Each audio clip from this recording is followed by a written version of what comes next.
Here is kind of a design. I just, for the sake of time, copied and flipped like there's two guys going for the ball. A couple things that I've got going on here.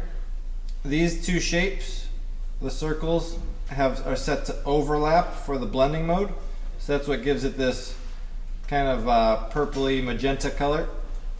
And then down here where the football players come beyond the edge, one thing that I can do is if I select the football player, hold shift and select the circle, there's additional options down here under Pathfinder by clicking on these little three dots. And I'm going to choose this that just is divide. And anything where it overlaps, so I can then select with the white arrow this shoe, and I can make it so it's like kind of inverted over there. So I can do that here as well. We'll do under these three dots under Pathfinder, we'll do divide. A for the white arrow, click on the shoes, sample that there. All right, so now I'm going to take this over to Photoshop and I want to put texture in the background. So I'm going to go, and I could do a gradient in these and stuff too, but I'm going to just go to save it. In this case, I have not yet done save as, so I'm going to save it on my computer. We'll call it my last name, first initial silhouette, and I'm going to save it just to my desktop for now. You could save it to your documents or wherever you're saving things. Over in Photoshop, I'm going to get out of this.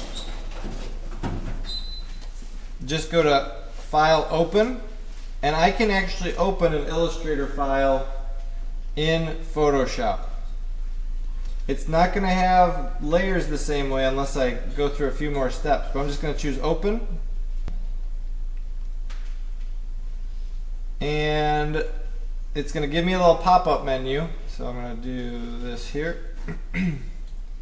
I want to make sure that it is a decent resolution, so I'm going to say 300.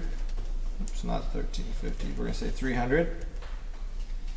And I'm going to click OK. Now I have this design right over here in Photoshop, and I can crop this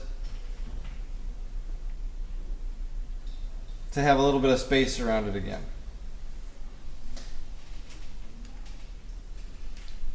Of course, I can do a solid color and drag that to the background as well. But now how do I do a texture? How do I do a texture? On Pixabay, I found this design. I'm not worried about the color because I'm just going to get the texture from it. But I found this and I downloaded it at the largest size. And I'm going to go back to Photoshop. We're going to go to File, Place Linked. Let's see if I can find this picture quickly here. Right there, look at that. I'm going to do Place. Move it up to the top. And I'll size it how I want to. I can just start kind of experimenting with different options here and see if there's something that I like.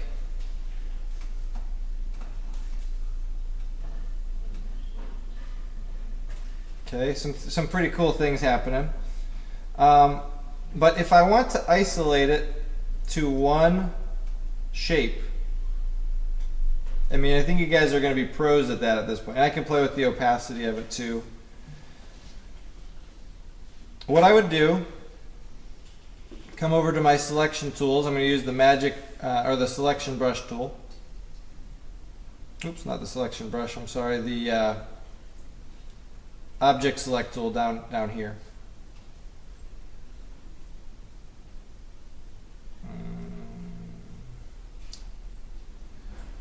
Third time's a charm. Quick Quick selection. If you have trouble with the selection, let me know.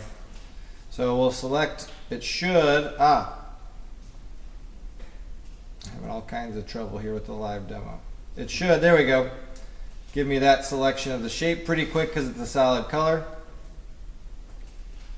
Come back up here, add a mask to it, and now it's isolated to that shape. If I need to add this in,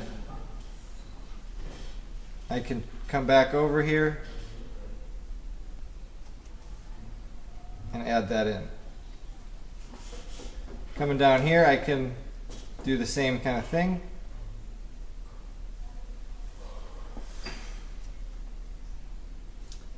Maybe I'll make a copy of this. So option drag. Oops. Except this time we'll apply the texture over there. All right. So a little bit rough of a demo there. I'll make this available. If you want to make any changes to it, of course you can move the texture around, or rotate it, or change those blending modes and things like that. But that's kind of the idea behind taking it over, and it's a little less flat because you have the textures that have been applied to it.